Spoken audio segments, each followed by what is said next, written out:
Stone here at the Ghent World Cup. Eliza, what was your result here today? I made the round of 32. Okay, and this is generally a really strong competition for you. Top 8 a few years ago. How are you feeling at this point of the year relative to years past? This year, I mean, every year has its own pattern to it. This year I started off the season with an injury, so I am still getting back into it. This is my second World Cup of the season, whereas it's the 5th for the rest of the competitors here on average, 5th of the season. So I would say that I'm recovered from my injury and I'm still smoothing out some kinks, and as with any tournament, it's a lot of hard work and luck and whether you can focus in the moment. So I think I have good hopes for the next few World Cups. Well, we're happy to hear about that optimism. You mentioned like how kind of you stack up against some of your teammates and competitors as far as the number of competitions you've had. Do you feel that helps you or hurts you as far as being fresh? You know, it's kind of a grind this time of year. It is. There's a fine balance between having too much and too little. I would say I am fresh, but I'm like just coming off of an injury, so I say I'm a little bit rough. Like I have some rough edges to my fencing still. So next tournament, I think, should be the right one. Next tournament, and you know, as I mentioned, the second half of the year is generally when you also really kind of step it up a notch.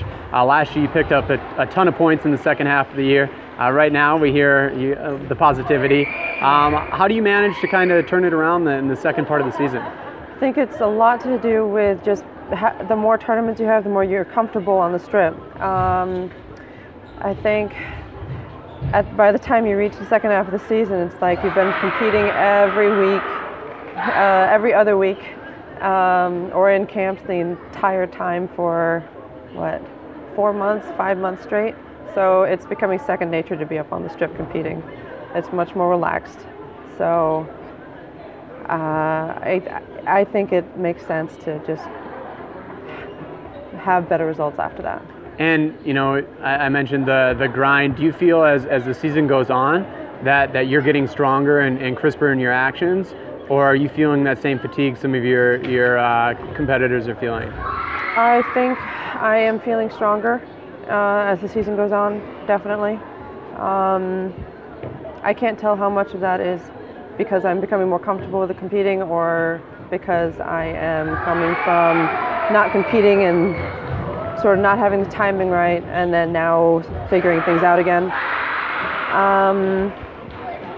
Yeah, I think tournament by tournament I can feel the timing settle in and things feel smoother. And what are you doing in your training to kind of help you in that process to get you stronger as the season progresses? I just keeping up the intensity, keeping up the bouting, the lessons, the conditioning as much as I can. And really it's about the mental game now. It's knowing that I can do it and then going out onto the strip to do it. Excellent. And departure from your own fencing, belated congrats to big action to you in Princeton fencing, tying for second in Ivies. Thank you. Tell us a little bit about what it's like to be on you know, that side of success from a coaching perspective. So because I train with the Princeton fencing team a lot, about half-time, I am also a volunteer assistant coach on the team. And I mean, it's just very, very different going from being a team member and competing as a team member at the university to then coaching the new team. I think it's a lot of fun just being at the Ivy Leagues. So whatever happens, happens, and you try your best. And I tried to coach.